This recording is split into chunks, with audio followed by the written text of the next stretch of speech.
por sublinhar que esta iniciativa é muito importante e que estas duas intervenções também me parecem fundamentais. Em particular, eu queria sublinhar que foi muito bom a Manela ter trazido aqui a questão dos oceanos, porque eu acho que na proposta portuguesa, na contribuição portuguesa para a estratégia ambiental dos socialistas europeus, a questão dos oceanos tem de ser uma questão fundamental. E isso é uma questão de opção estratégica. Portugal fez muito para pôr isto na agenda, pôs na agenda.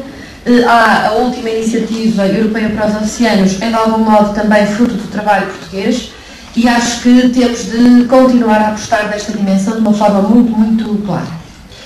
E depois, eu, como este tema é muito vasto, iria centrar um pouco aquilo que vos vou dizer sobre um aspecto que ambos referiram, e acho que é um ótimo enquadramento, que é no fundo a agenda que neste momento me parece importante de clima, controle climático e energia. Essa agenda, que de facto de algum modo o Paulo Coutinho também já tratou, mas essa agenda dá origem neste momento quase ao centro da estratégia europeia. A Europa resolveu colocar, pelas mãos também das iniciativas da Comissão, das iniciativas de muitos países, combinar claramente a estratégia de Lisboa com uma aposta diferente do tradicional no clima e na energia. E a Europa tem neste momento, tal como teve com o protocolo de Kyoto em 1997, continua a querer ter um papel mundial de liderança no que diz respeito a estas questões de ambiente em geral e do clima em particular. E iria, portanto, centrar estas coisas que vou dizer neste subgrupo, mas que neste momento me parece ser bastante central no contexto da estratégia europeia, tocando três tipos de coisas. Primeiro, a Europa e o resto do mundo, portanto, em termos mais concretos, mais práticos, mas na linha daquilo que já foi dito pelas duas pessoas que falaram antes de mim. Depois, mais concretamente, portanto, a União Europeia, e depois tentando ser pragmática em quais são as dimensões que mais interessam a Portugal e ao norte do país. No que diz respeito ao primeiro ponto, a Europa tem de facto esta característica de, sendo um dos blocos mundiais mais liderantes, não só em termos económicos, porque somos o maior bloco económico mundial, em alguns indicadores partilhamos isto com os Estados Unidos, e portanto nós somos um dos dois grandes blocos, mas tendo por trás um objetivo político, e um objetivo político para nós socialistas conta muito, que é o objetivo de fazer um desenvolvimento equilibrado, um desenvolvimento partilhado, um desenvolvimento democrático. Portanto, isto é uma filosofia da Europa. E então a Europa tem sido, no contexto internacional, uma espécie de motor e uma espécie de porta-bandeira desta questão climática. Fez isso no caso de Kyoto e agora estamos a preparar o pós-Kyoto, portanto, o pós-2012, e essa agenda continua a ser uma agenda estratégica e uma agenda muito protagonizada pela União Europeia, embora o quadro de referência em que isto tudo se discuta seja o quadro das Nações Unidas, e deve ser, porque isto tem de ser algo partilhado internacionalmente. Ora, neste momento estamos a rever Kyoto e a avançar com os novos compromissos que pretendem ser preparados com antecedência suficiente para até, portanto, a partir de 2012, continuamos com metas, com objetivos, etc. E neste espírito e no quadro das Nações Unidas, houve em dezembro passado aquela reunião grande de Bali, portanto, na Indonésia, onde, de facto, se tentou fazer um acordo internacional que revisse e atualizasse Kyoto, mas que desse respostas mais eficazes, avaliando aquilo que tinha corrido mal em Kyoto. E esse acordo de Bali, ou esse entendimento de Bali, o que é que fez na prática? Na prática, abriu um período de novas negociações internacionais. De modo que, até ao fim de 2009, o mundo tivesse outra vez uma espécie de mandato para a fase subsequente. O que é que, alguns elementos de diferenciação em relação a Kyoto? Nós, em Kyoto, fizemos um acordo só entre os países desenvolvidos.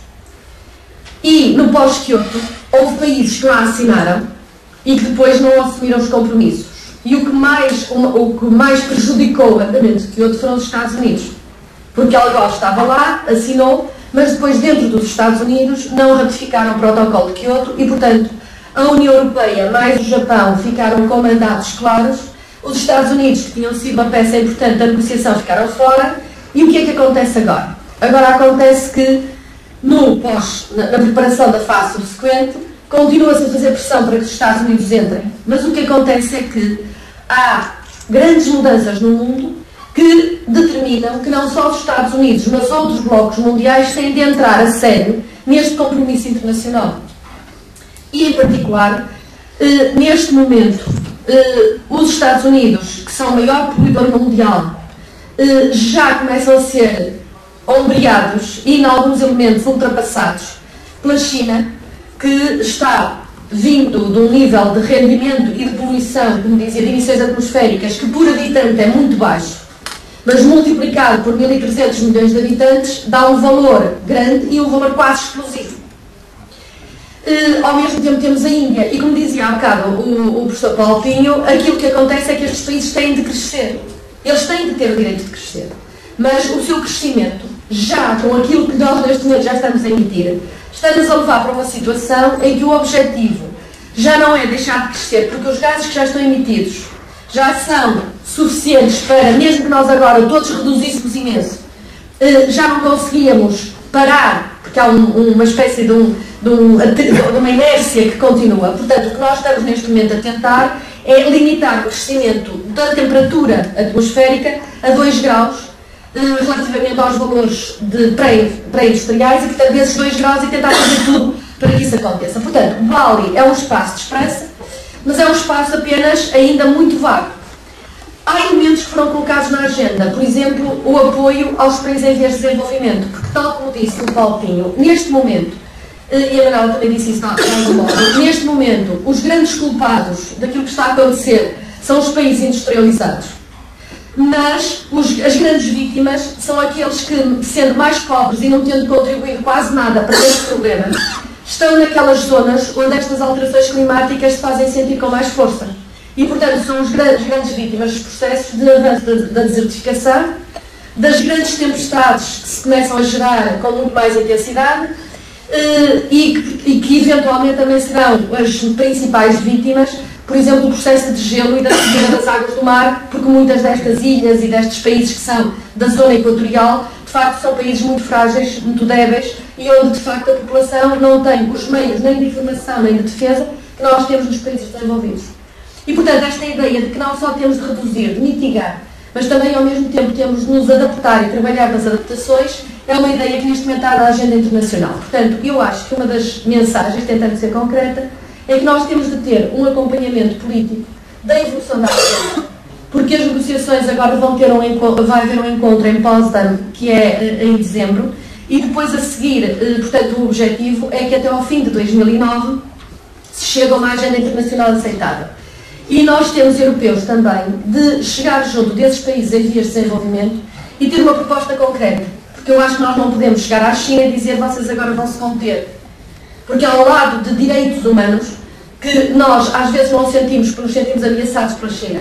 Mas também a verdade é que, enquanto socialistas, nós temos de reconhecer que quer a China, quer a Índia, com o seu crescimento, têm neste momento tirado de uma situação de pobreza extrema milhões de pessoas.